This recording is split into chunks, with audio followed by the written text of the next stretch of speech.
Hello and welcome to the Northern Myths podcast, where we explore the myths and legends of Northern Europe from an archetypal perspective. I'm Luke DeWolf. And I'm Dan Larrabee. Today we're excited to welcome onto the show Heri Joensen of the band Tyr, most popularly known as their vocalist and guitarist. And we'll let him tell you a little bit more about himself in a few moments here. But before we do that, just a couple of things about us if you want to get in touch with us. We're on Facebook and Twitter under @Northern Myths, and we're on YouTube and Instagram, Northern Myths Podcast. And we're post personally on Twitter @NorthMythLuke and @NorthMythDan if you want to connect with us there. And we just love talking to people and having conversations and hearing from you. So if you want to connect with us, check us out. So am I forgetting anything, Dan? No, I think that's about it. So with that, perfect. With all that done, I would like to welcome Heri onto the show. Heri, thanks for joining us. Hey, thanks for having me. It's great to be here. Fantastic. My little introduction of you was very basic, high level. Do you mind telling us a little bit about yourself? Oh, well, how much time do we have? Shall I begin from the beginning? We always like that. I was born in the Faroe Islands in 1973.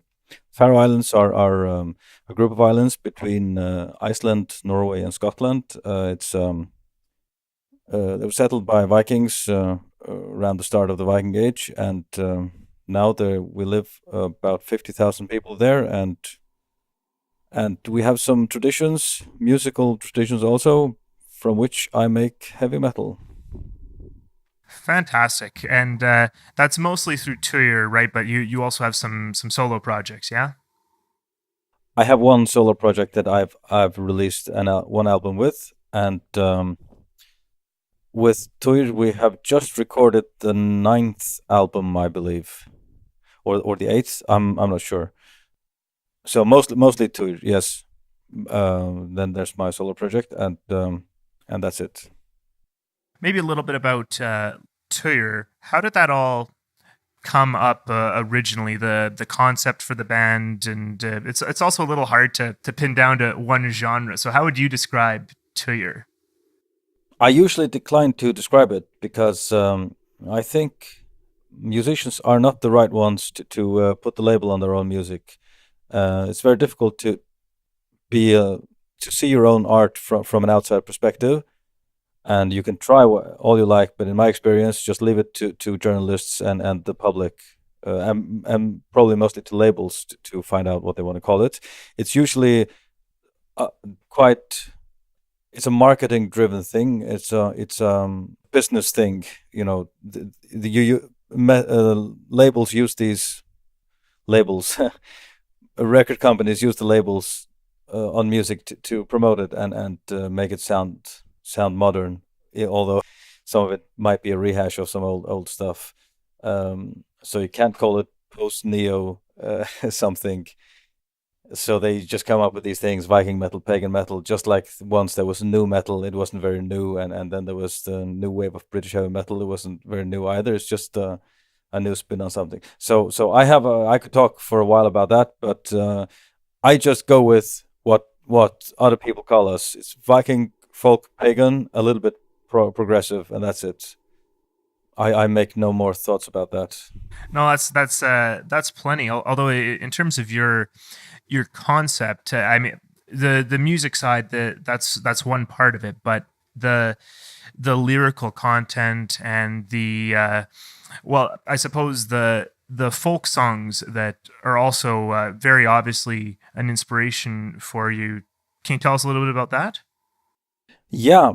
We have in the Faroes a very strong folk music tradition, and it's actually very strongly focused on the lyrical part. Like the melodies are not what people originally cared very much about. They just used whatever melodies there were and elaborate on the text, ad nauseum.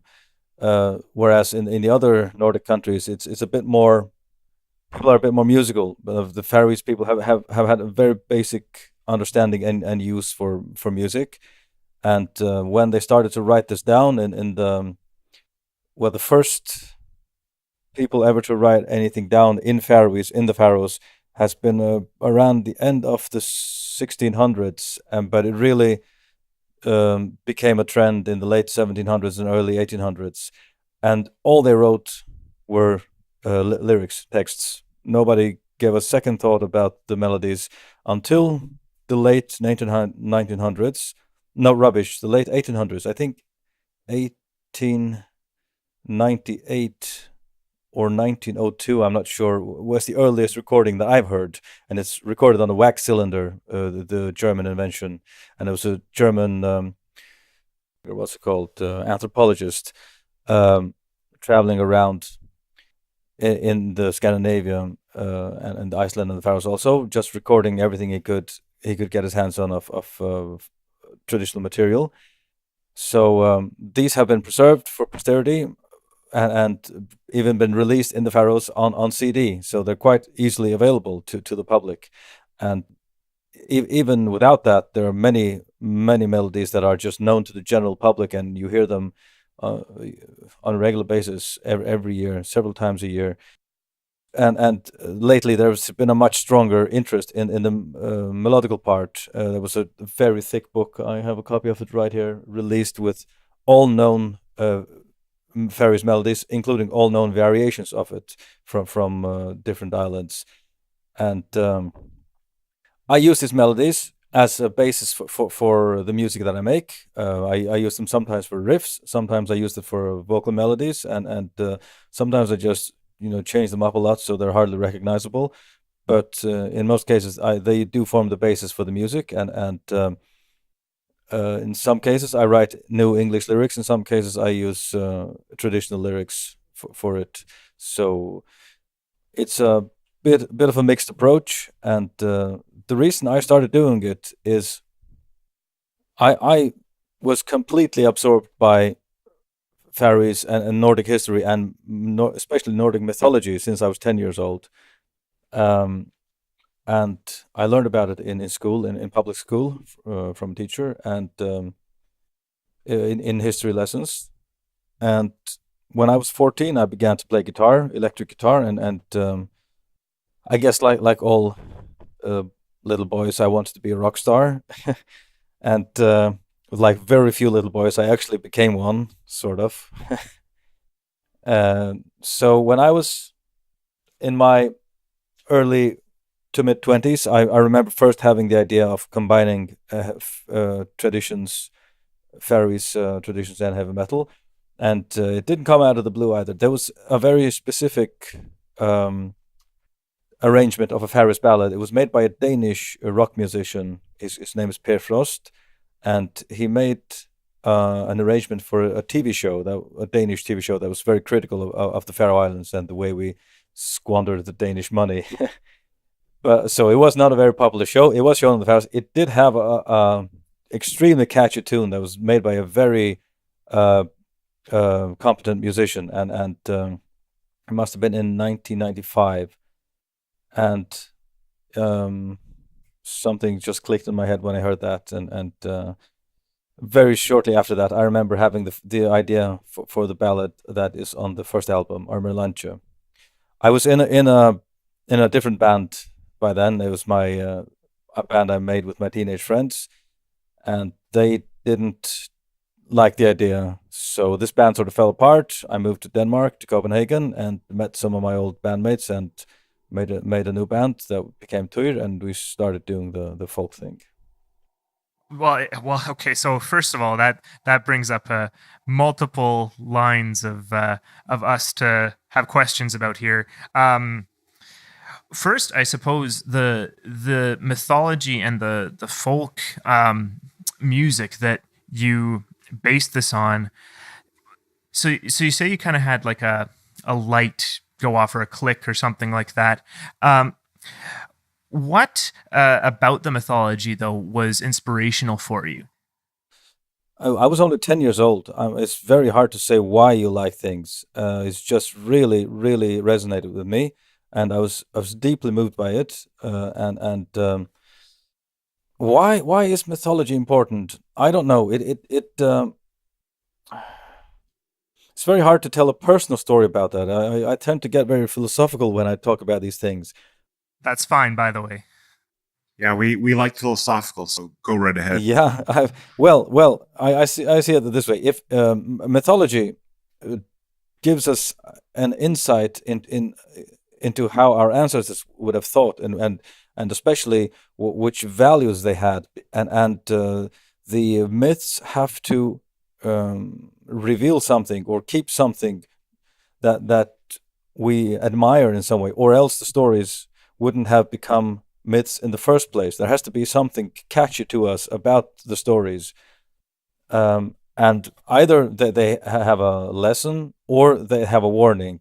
I guess there are two kinds of myths, or they can have some of both. Some of the myths are very complicated, and one of the first myths that I found fascinating was the one about Tyr, where he loses the hand and sacrifices, his sacrifices his hand for the sake of the common good. And if you can think of something that is admirable in other people, it would be precisely that.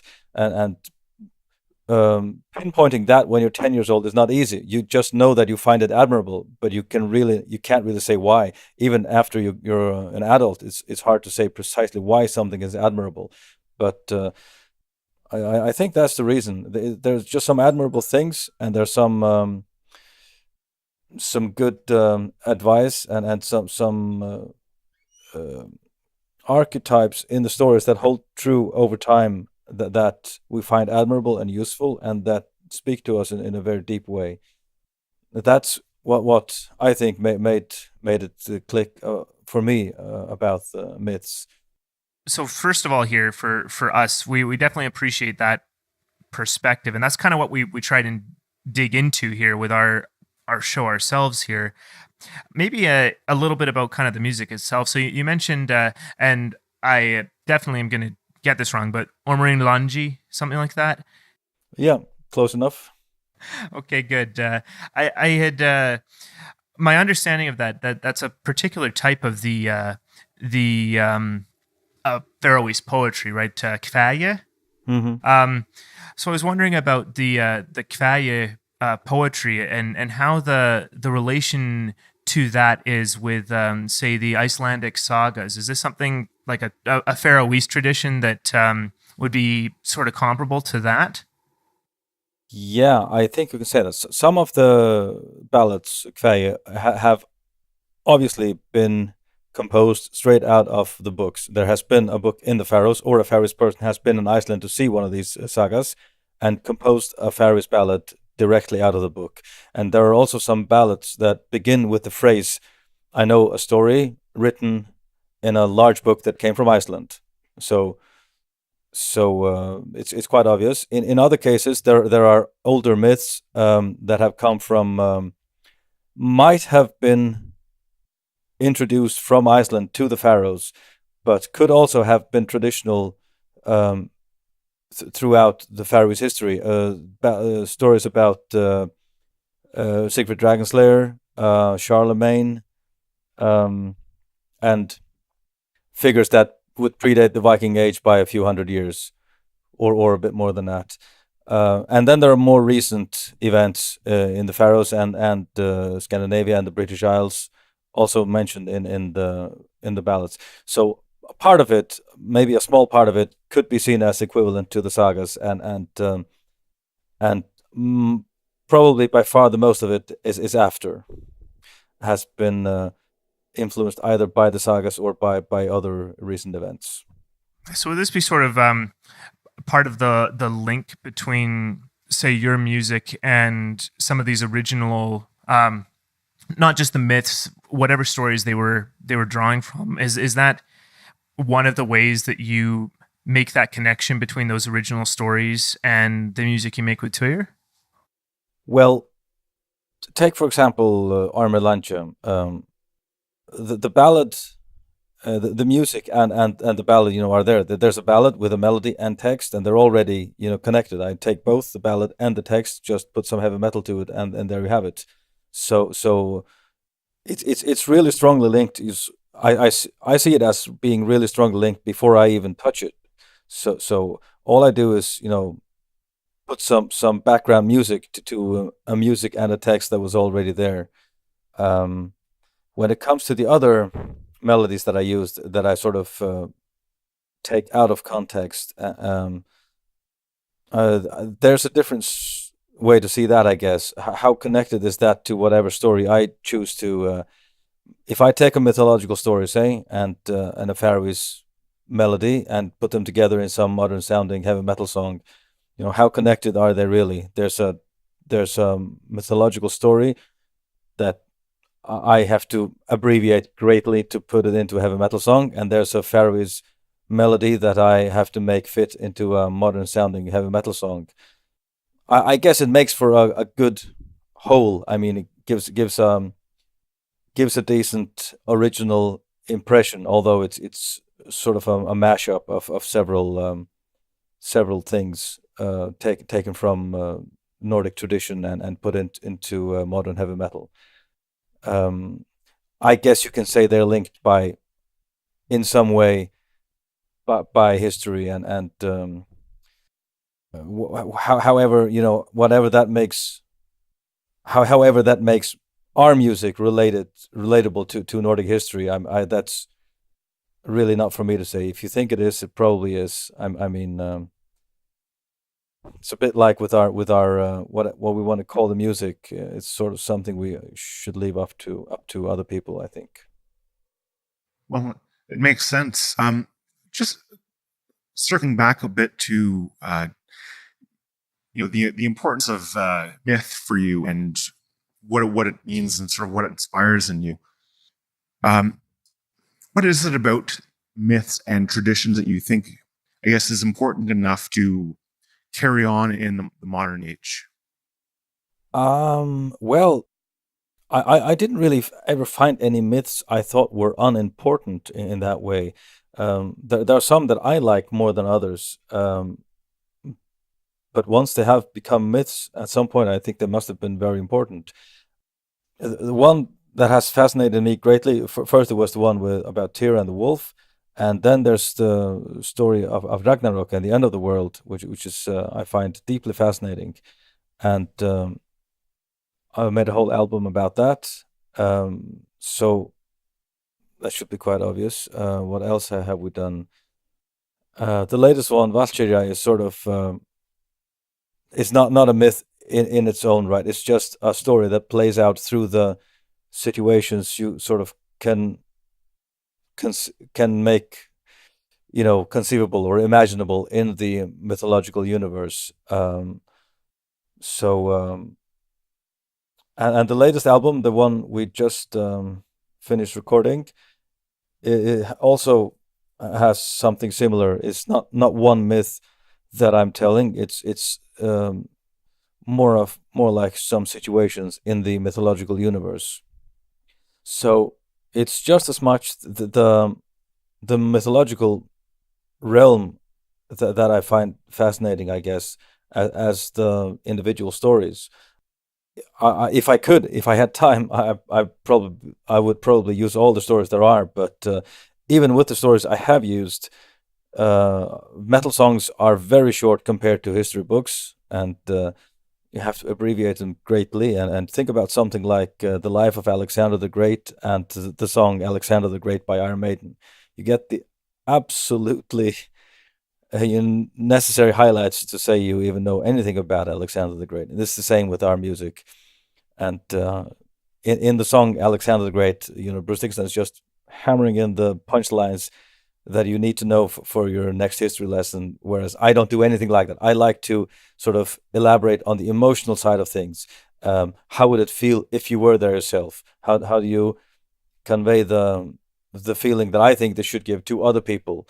And I guess I use much less dry language than something like Alexander the Great, and much more emotionally driven language, which is what I think modern poetry should do in this way. It's because traditional poetry is very dry, and very seldom goes to descriptions of emotions, or even description of landscape or anything for that matter. It's very it's very dry and descriptive often, even though it gives you a certain emotion, but it's not in the text anyway. Now the modern poetry is much more aimed at actively trying to convey a certain emotion. So that's what I do a bit in our lyrics, I guess. And what was your question? I sort of talked myself.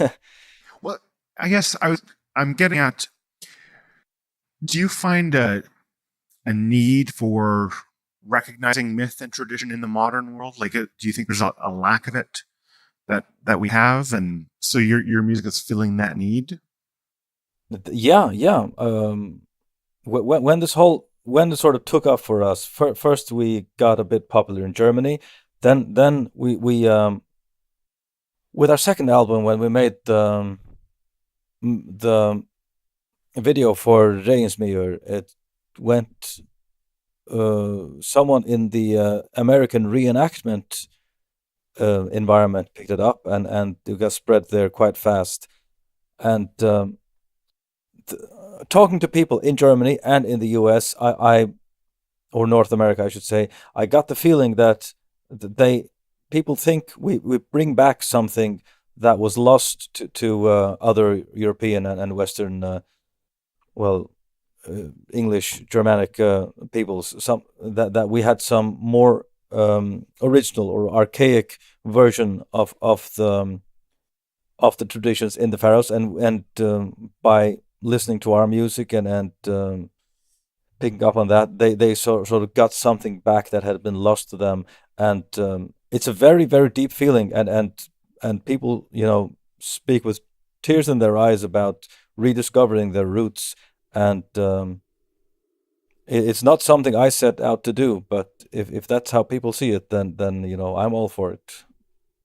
So you started the music because you were interested, but in some ways, well, speaking as someone from North America, that discovery of roots is certainly something that I struggle with, and by going into these stories, into these myths, into this music, because I think I got more into the stories because I like the music. It was a feedback loop. Once you like one, you like the other. But it's certainly something that, from my perspective, having that connection to those traditions that you have must be that's really something that I appreciate, that you have that connection. And so, in some ways, are you taking that the mythological roots that you've got, and by putting that into a modern context, are you bringing forth these myths and stories that would have been otherwise not so accessible in a modern context? Well, in the Faroes, at least, what we have done is make ballad singing a bit more accessible to the young generation and a bit more popular, as I hear it from older people. It's a tradition that is in no danger of dying out anytime soon. And there was not only us. There was a like world music band before us, and then a more regular like folk rock band long before us who did this. And each time a band has done it in the Faroes, it sort of gains a bit momentum for the traditional way of singing the ballads. As for making this accessible to people outside the Faroes, it's very hard for me to say. It's not like the Nordic mythology was unknown or when I look at history, I mean, it looks like this has just been gaining ground for the last 1,000 years, really. I think, honestly, we're probably a very small part of that. For our time period, that's fair enough, and I like that you say that there's that 1,000 years kind of in between there. You've explored some of those themes, right, where there is that 1,000-year gap, though, right? It particularly on By the Light of the Northern Star. It seems like you're exploring some of the themes of reclaiming maybe some of that which was suppressed for a little while? Yeah. So obviously it was suppressed for political and religious reasons, and it's understandable. And as modern people, it's hard to blame anyone. It's impossible to blame anyone because everybody did it everywhere. It was just the standard behavior of all nations to their the subjects who were not, completely in line with whatever whoever formed the government or the ruling class. So this is not an attack on the Danes or the Norwegians by any standard, or even the Catholic Church. But things were illegal in Iceland, in the Faroes, and as everywhere in Europe. But some traditions persisted. In the Faroes, it just happens to be the ballad singing.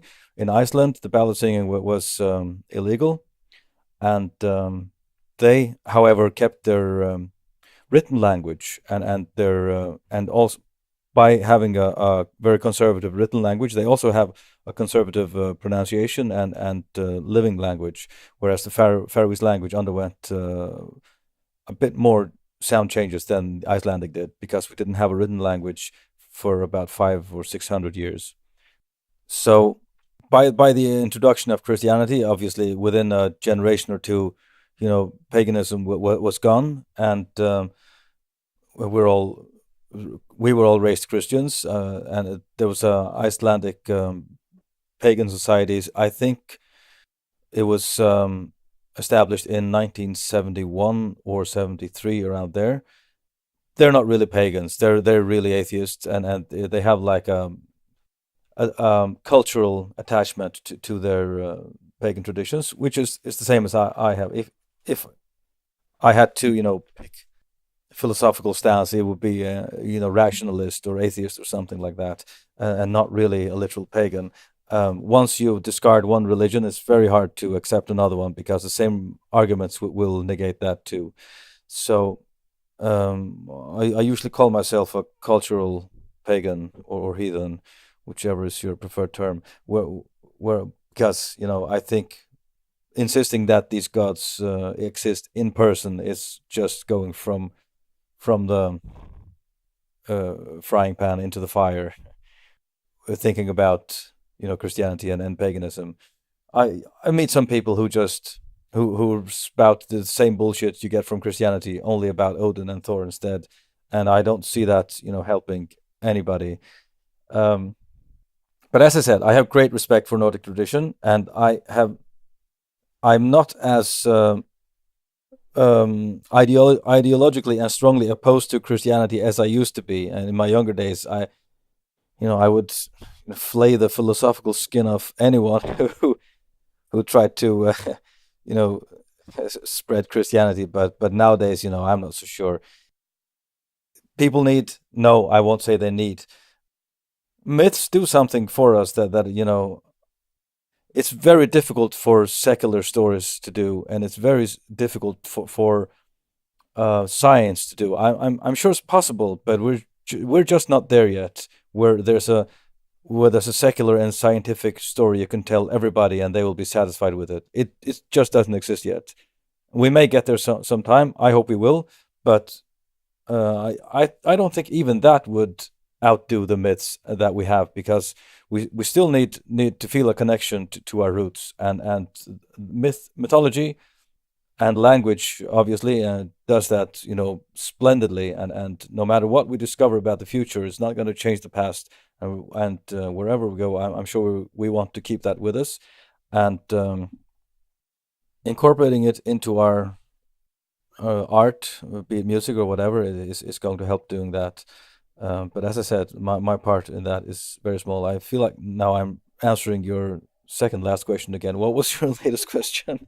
Well, I think I was getting into some of the themes for "By the Light of the Northern Star," but I think you also addressed that, though. Like maybe how did those themes that really of kind of like that confrontational feeling on "By the Light of the Northern Star," how did that come up? Yeah. Well, you just find out about mythology and why it went away, Nordic mythology in Scandinavia, and that it was a Christian ideology that forced it out. And you, as a young man, you get sort of mad at Christianity for that, even though looking back, it's entirely unwarranted and entirely ungrounded. And as you know, flawed as Christianity is as an ideology, you can't pin all of the wrongs of history on that. There's plenty of things that went bad without Christianity. There's plenty of things that died out without anyone actively trying to extinguish it. And but I must confess, I was quite strongly anti-Christian at that time when I wrote that, and the album reflects my very very strong anti-Christian sentiments at the time. That's fair enough. Certainly won't fault you for that. I think I've personally gone through a fairly similar falling out with Christianity, and now much more of an appreciation for it, at least for many of the things it has done. But what does that leave you now, having that album produced, and now one of your most popular songs, or some of your most popular songs, are from that album? But certainly, "Hold the Heathen Hammer High" is one of the most popular to your songs. How do you feel about that being kind of an ongoing thing for you? I feel pretty damn good about it. There's nothing too bad in that song. There's a line uh, in the bridge part about God from the Bible. Cruel and credible as any are tale of trolls. So it sort of um, says, I mean, the Bible is at least as ridiculous as the Nordic myths when push comes to shove. So I didn't. Yeah, well, I guess it's mostly the video. The video is something, cutting down and burning the cross. It could easily send the wrong signal, but that's what we had at the moment. It was supposed to be a slightly different video, but that's what we had time to mash up in 2 days with a semi-professional German video crew of two people. That's awesome. Yeah, nothing wrong with that. It's a entertaining video, so Yeah, it's fun to make also. I'm sure some of the lyrics on "By the Light of the Northern Star" proper, the song, are a little more specifically antagonistic. But I guess that one isn't in the regular rotation, I would assume, huh? It, the title track is a bit too long, like for radio, and we don't play it that often unless we have an extended show, like at least 1.5 hours to play. We avoid the longer songs on our sets that are 1 hour or around there because they simply take too much time. We did play it on our all our later sets because we had about 2 hours last time we were in the US. And we like to play that song. It's fun to play. It's easy to play, and people love to sing along to it. And I don't mind singing that. There are a lot of people who still feel like that, and I used to feel like that. I don't want to over praise Christianity. That's not what I'm saying. I wouldn't burn the cross again. is all I'm saying.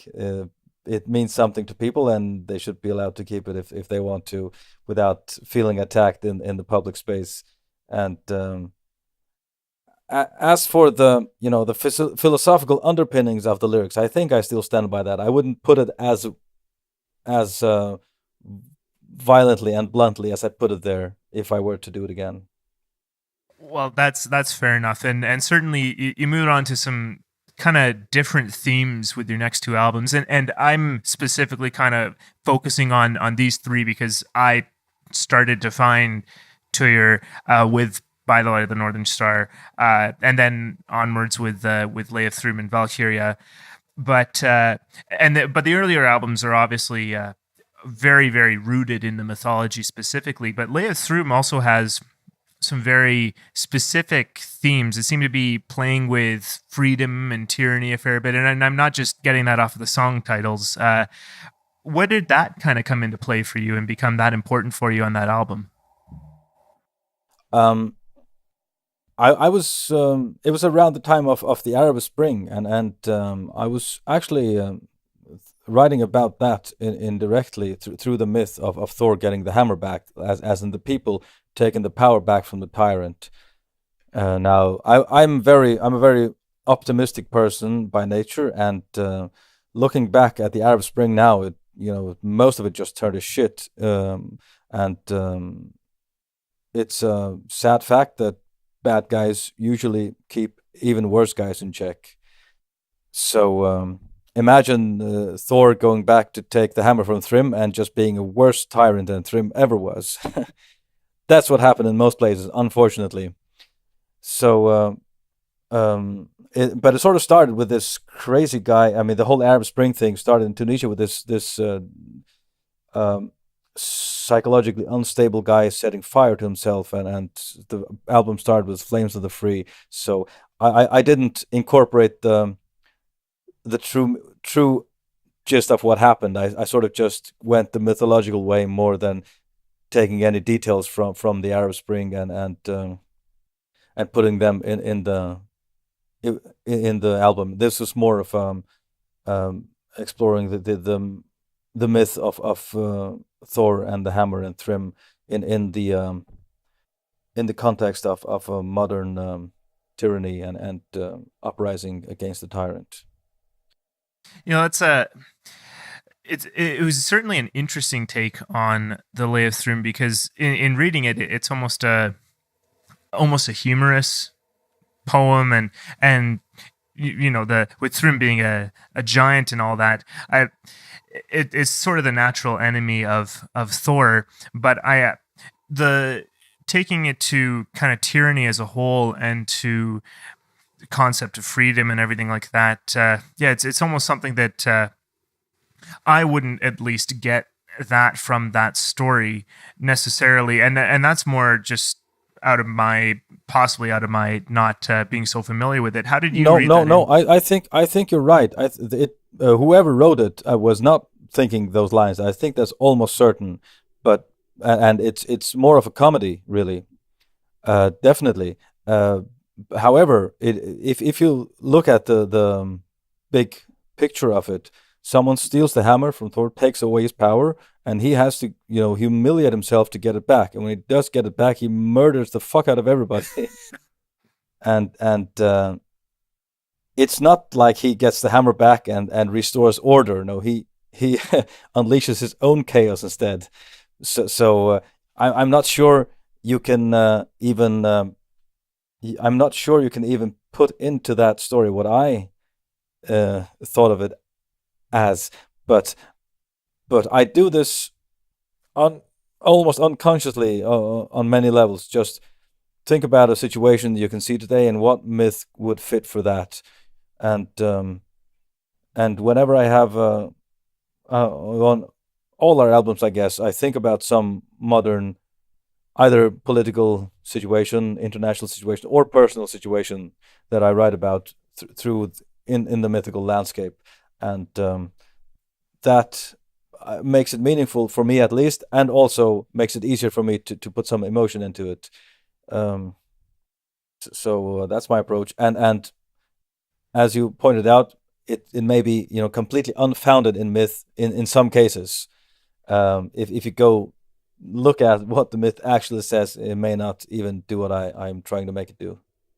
Well, actually, I think I was more getting at kind of, and I think you answered it a little bit, how you kind of add to the process of what's there, because I mean, I think in a lot of ways you have to do a lot of reading between the lines in the myths to get what they're actually saying, right? You've got the literal story, but then what it actually signifies and the symbology there, that's almost the well, I think we would find that the more interesting part. And then, well, for that story in particular, I can certainly get, well, and maybe now I'm influenced by your take on it though, with the music and how perhaps it is the taking down of the tyrant is what the story kind of actually says. Even if it wasn't focusing on it, maybe there's still that approach to it gives it a new value, right? It could be, yes, it could be. I think it would matter if we knew what the guy who wrote it down actually was thinking, or whoever made it up actually was thinking.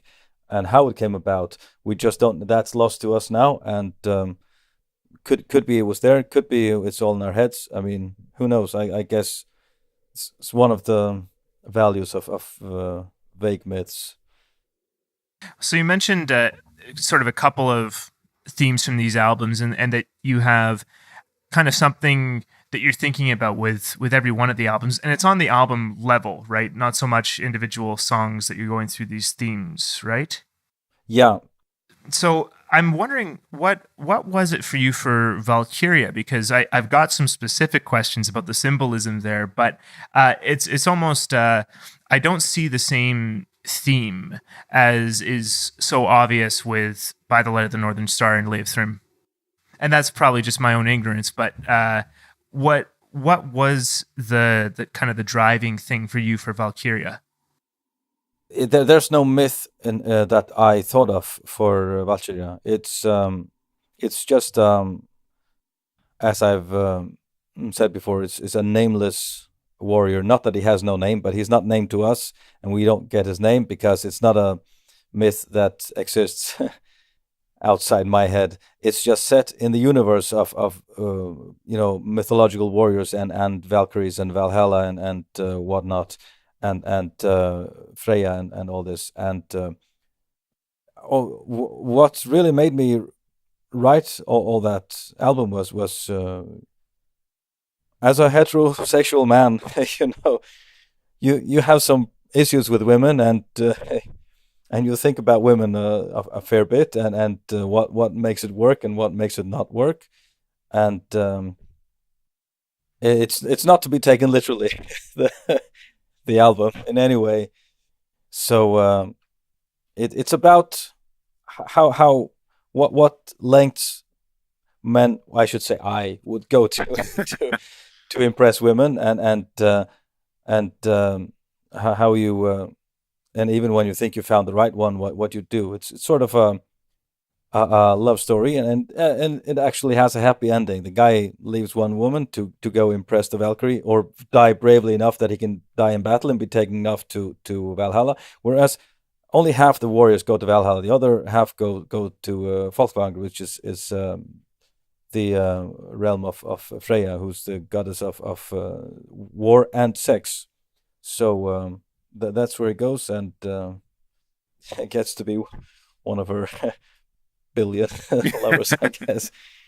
So I didn't think that last part through, but the rest of it is sort of came out of a lot of personal pondering of the relation between men and women, and then some personal bad experience. That's cool, though, that you were able to sort of mythologize, or not even mythologize, but recognize that the things that you were going through, others have gone through throughout time, and that, not that it makes you feel any better, but like, it's not new. It's there. Yeah. It's like you have a problem and there's a myth about it, and you feel like, okay, it's not me. It's not only happening to me. This Exactly. pattern repeats itself. So it's funny. Maybe I'm not beyond the salvation. Well, it's a comforting sentiment for yeah, sure. Yeah, I think it is.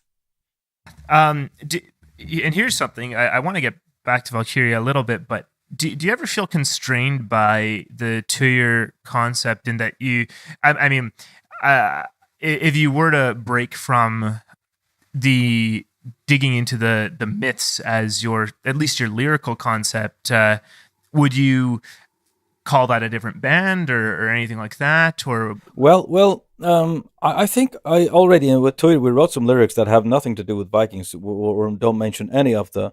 Take a song like Shadow of the Swastika. There's no mention of any myth in there. It's just a reaction against some stupid name calling that we got from some guy in Berlin, and then there are.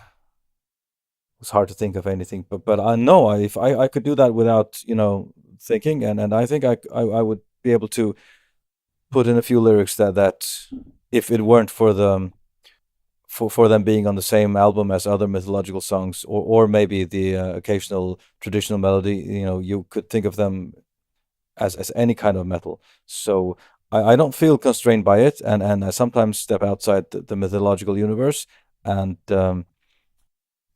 and even with that, I feel very comfortable writing in mythological style. Frees you from the feeling of having to be specific about personal things, and I'm not sure if that's good or bad, but it definitely makes it easier to write.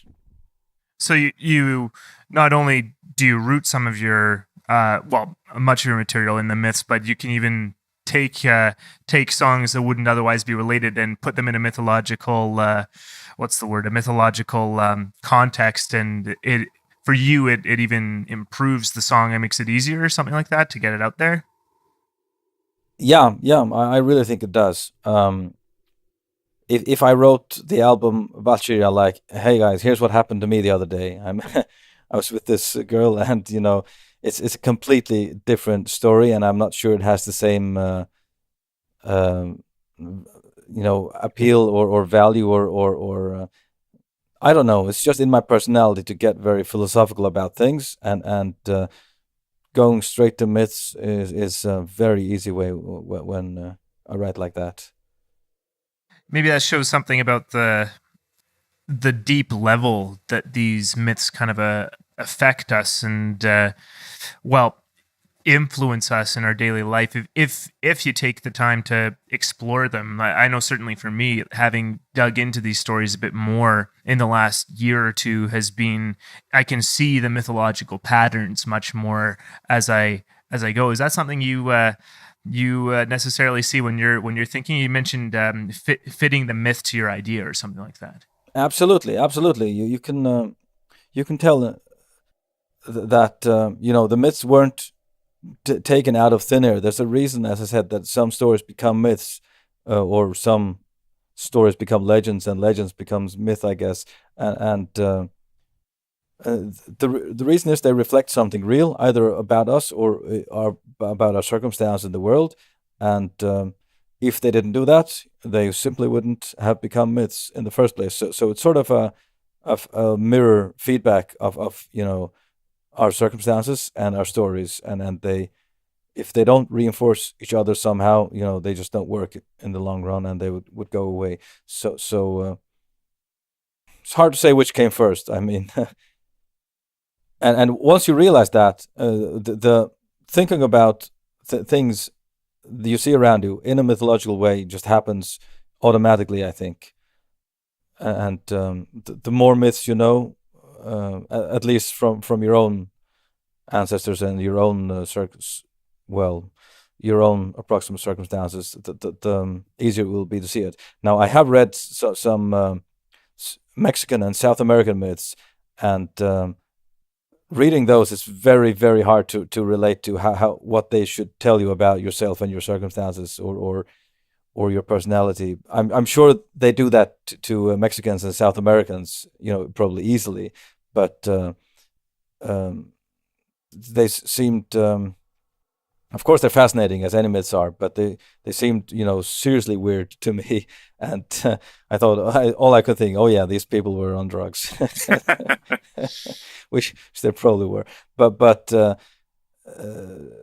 North American, mythology is one of my favorites, and I've been fascinated by North American Indians, or I should say Native Americans, and their mythology for a long time also. And so it's just I can't see I don't find it as applicable to my own circumstances as I do the Germanic myths, and I suppose that comes very naturally from being genetically and mentally related to the people who perpetuated these myths and living in the same area as the myths were generated. So it's only natural.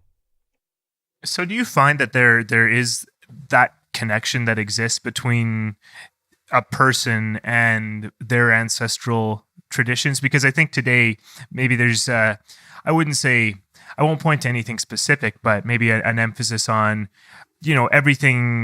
everyone is influenced by everything, therefore there isn't that necessarily that personal meaning so much. Do you see that? Do you find that connection to be certain stories and cultures, and possibly the one that is your own? I think it would be most natural, or I know some people in the Faroes who are deeply fascinated by Japanese mythology, and sort of even live that out, in their daily lives, and reflect that in their personality, and that's fine, if you find that works. But it's just not the most common way. I think sharing the genetics of your ancestors, and who had these myths, and probably makes you share some of their temperament and their proclivities and whatever, and that will make the myths and the wordings, and the composition of the stories resonate with you easier than other ones. Also, just simply understanding the language can make that. Now, getting immersed in Japanese mythology would probably be easier if you first mastered Japanese and then ancient Japanese again, which I'm sure is no easy task. So there's lots of constraints that would make your own ancestral mythology more accessible to you. Language, culture, temperament, area, accessibility, and if you can find that, people are free to do as they like. Who the hell am I to judge? And you can even say that we sort of reintroduced paganism and throughout Christianity in with all this paganry here. So our probably yours and my ancestors were Christian for about 25 generations, and before that they may have had some pagan traditions. So it's why do we now suddenly relate more to the pre-Christian traditions? How did that happen? So there's a lot of strange angles here, and which well, then I should add to that, probably, obviously, the Christian tradition was forced upon our ancestors at some point. But how do we know that paganism wasn't also forced upon our ancestors sometime in the past from some other pre-pagan religion they had? So I don't know. You might. What I'm trying to say, I guess, is you might as well find this relation in Christianity, because your ancestors have been Christian for 25 generations, and just so happens that now, as we are free to do as we like in a modern and democratic free society, some of us just choose the pre-Christian tradition, and here we go. I've talked myself out of the question again. It looks like even you forgot what you asked me. In this case, yeah, I don't think I had that was very open ended in that case, but no, that answers it. Actually, I hadn't thought of the way that all of those what do you call it, those structures would necessarily interact to give someone that affinity.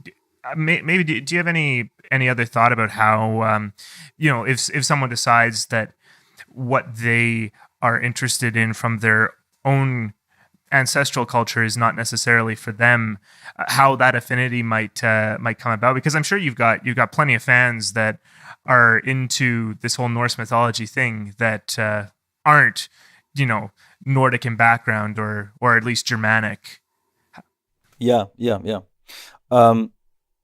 Yeah, we have most of our fans actually are of that description, and fine for me. There's a lot of country and western bands in the Faroes, and they have no relation to cow herding or any cowboy activity of any kind. But the music style is very popular, and some people are good at it, and some are even internationally successful. Fine for them. It's no prerequisite in my worldview that you have any blood relation to what you're fascinated by, and there are things that fascinate me greatly that I can say I have absolutely no connection to. Um, since I was a very young boy reading my father's comic books, cowboys and Indians, and I was fascinated by that, especially the Indians, and I have absolutely no relation to that, and starting to demand that of anybody is just going the wrong way to the right immediately. You know exactly what I mean. So I would keep that entirely off the table. It just remains a fact that it is more accessible by us who understand the language, and if anyone else wants to do it, feel free. You shall be more than welcome. Yeah, it sounds about right. I've got one more specific about Valkyria, if you don't mind. Not to take us off track or anything. That just sort of seemed to be the natural endpoint of the thought there. I wanted to ask about the chorus from Valkyria, the song, because just symbolically that seemed to be so moving, powerful, what have you. I want to just recite it for our audience, just because they won't have it in front of them. But it seemed my time had passed me by like clouds across the sky. I was lost just like a raven in the night. Most dreams waste away, alas. Mine all have come to pass since I laid my eyes upon my guiding light, Valkyria. The guiding light part in particular sort of seemed, that struck me kind of as a symbolic thing, first of all. Can you go into any detail about that particular passage and how that came about? Well, I the thought behind it is extremely simple, but I sort of elaborated about it a bit in the text, and it was the last piece of text I wrote while recording the album, and I wrote it a few hours before, at like 3 or 4 in the morning, having to sing it at 8 o'clock on the last day of studio, and it was quite a hectic writing process, being out of lyrics and short on time and short on sleep. So I sort of stole some phrases from some famous poets, and I just took some proverbs or whatever you call it from English and put it into the best chorus that I could make it. All it's saying is, is I saw a beautiful girl and it made me feel good. Well, that's certainly something I can relate to. Me too. So, well, yeah, maybe it was a bit more than that, but it's about. No, I won't go on about it. Fair enough. That's all right. That passage though certainly seems to echo some symbol of, if you aim for something, then you can achieve a lot of things, and that's maybe what I was kind of reading into it, something like that. Yes. That is that is the spirit of it. Only in this case, it was about, as the entire album, about a woman. But yes, that is you're absolutely right. That is the spirit of it. Well, I think that's all the major questions I have. Other than, we rambled a fair bit about myth and mythology and everything like that, and so I mean that really hit on quite a lot of things there. Did you have anything else specific that you were looking at? I'm going to ask about, I guess, your appreciation of Tyr. And you'd mentioned earlier that, in that story where he lost his hand because he kept his word and had the integrity to sort of let Fenrir bite it off. Is that appreciation for him what led you to name your band after him, or is there more to it than that? That was, I would say, 50% of it. The other 50% was simply being impressed by the Black Sabbath album named Tyr, and it's sort of half a Viking metal album. They're like, I think the first 3 or 4 songs are have mythological context, and the rest sort of goes off in a more standard Black Sabbath direction. And I thought that was a great idea, but they sort of didn't pull it through all the way, and made a great impression on me. And it was those two things combined, the Black Sabbath album and the myth, that made me pick the name and the logo. It's sort of half stolen from the cover of the Black Sabbath album. That's awesome.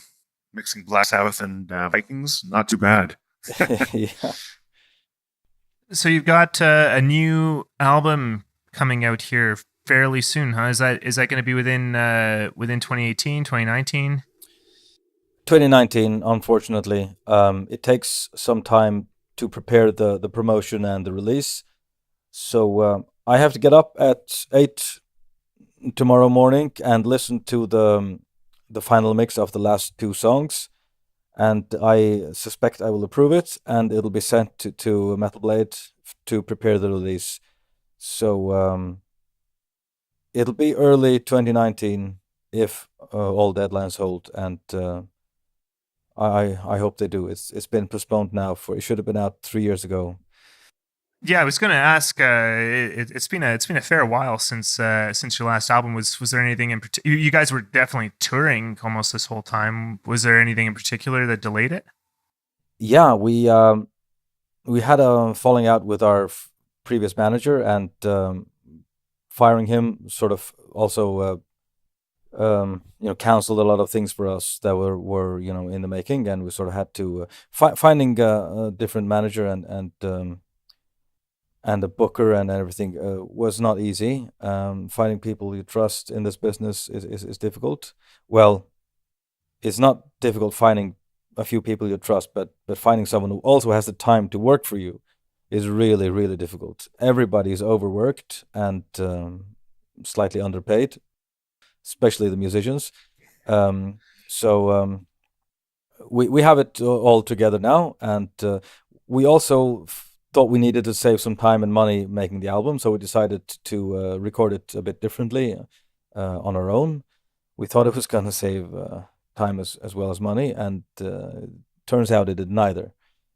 So I recorded all the vocals, all my guitars and the bass and the choirs. Terry recorded his own guitar, and the drums were recorded at Jacob Hansen's studio, where we recorded all our other albums. And Jacob is now mixing it and mastering it, and figuring out all the studio stuff on your own just was a much bigger task than I thought it would be. But now I have it figured out, and for the next album, it should make it faster. Well, that's positive anyway.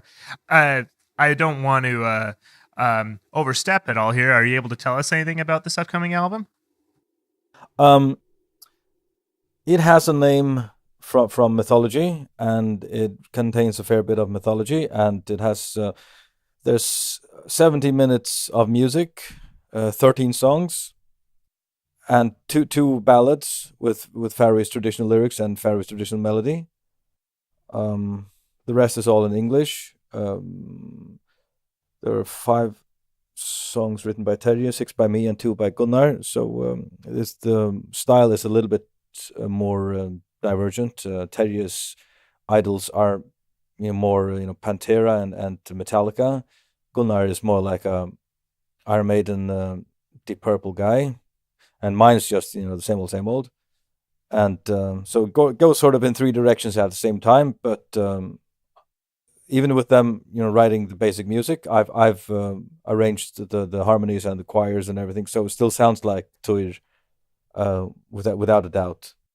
So it's probably more diverse than any album we've done before, and at 70 minutes, it's a big work. It's a big opus, and I really hope. I'm excited about it. I really hope people like it. I hope this takes us to the next level one more time. Oh, that's excellent. Really looking forward to it. Yeah. Yeah, that sounds great. I had not realized it had been so long since Valkyria came out, honestly, and then I was just looking at just your list of albums in 2013. Wow. Yeah. Time flies, and especially when you're miserable. No, definitely. Is there anything else you'd like to mention you're working on or anything like that you'd like to? At the moment, since I finished working on the tour album, I started a project or working on the project of my girlfriend. Um, it's female fronted, obviously, symphonic metal, and she had some song ideas, and I'm just helping her putting it together to an album. And I hope I'll be done with that in a few months, although I can't promise anything, as you know. And after that, it's my next solo album, and after that, it's the tour album. So my schedule is full. That's fantastic. Sounds like it's full in one of the best ways, though, huh? Lots of things to work on. Yes. This is working on music like this is simply what gives my life meaning, and it's the most uplifting feeling I can imagine. It's making music that I'm satisfied with myself, and I can't imagine doing anything else. In fact, I tried doing something else and I failed. No, that's that's certainly fair, and to have found your life's meaning like that, at a minimum, that must be that must be an amazing feeling, even if it's hard sometimes. Yeah. The second best thing is to finding your life's meaning in work. At least the best thing would be finding money in your life's meaning of work. Because if making money as any kind of artist is just ridiculously hard, and looking at the statistics, the success rate is way below 1%. So you're almost guaranteed to fail, and unfortunately, I wouldn't recommend anyone to try this because it's just yeah, financially it's a train wreck. So I would like get a day job, son. Yeah. It's definitely the best way forward if you want any kind of comfortable life. But there are some of us who just can't. I have to do this. No, that's fair as well. Absolutely. I think on that note, I think that's pretty well it for us, unless you had anything else. No, I think we're good to go. Yeah. Well, thank you again, Heri, for joining us. It's been an honor to speak with you, and really, really interesting topics of conversation and all that. With that, just again, I'll remind you everything, how to get a hold of us, if you like, on social media. We are at Northern Myths on Facebook and Twitter, and Northern Myths Podcast on Instagram and YouTube. That's our YouTube channel. And check out our YouTube channel if you haven't. We've got clips of all our episodes available, as well as all of our episodes are there as well. Always appreciate a subscribe on the YouTube if you like what we've been putting out, and sharing on social media, reviews on iTunes. That's all great ways you can help. And one thing that we've just started out recently, we have a page with recommended books and recommended music now on our website. So if you go there, you can check out what we'd recommend as far as reading, as far as listening, and not just the specific things that we've covered either with our guests or with our main content with the Poetic Edda. It's also some of the books that have influenced us greatly and have helped us to build our sort of symbolic take on these stories. And we do get a little bit out of every purchase through the Amazon affiliate link, so it's a great way to help the show out without any additional cost.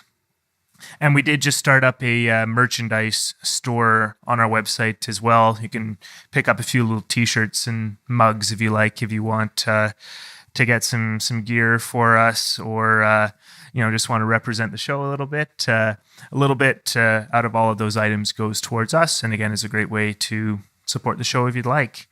Am I missing anything, Dan? Well, I think you've covered most of it, but there is one thing, and it's probably the most important thing. And it's for all of us to go forth and find the myth you're living. This has been the Northern Myths Podcast. Thanks for listening.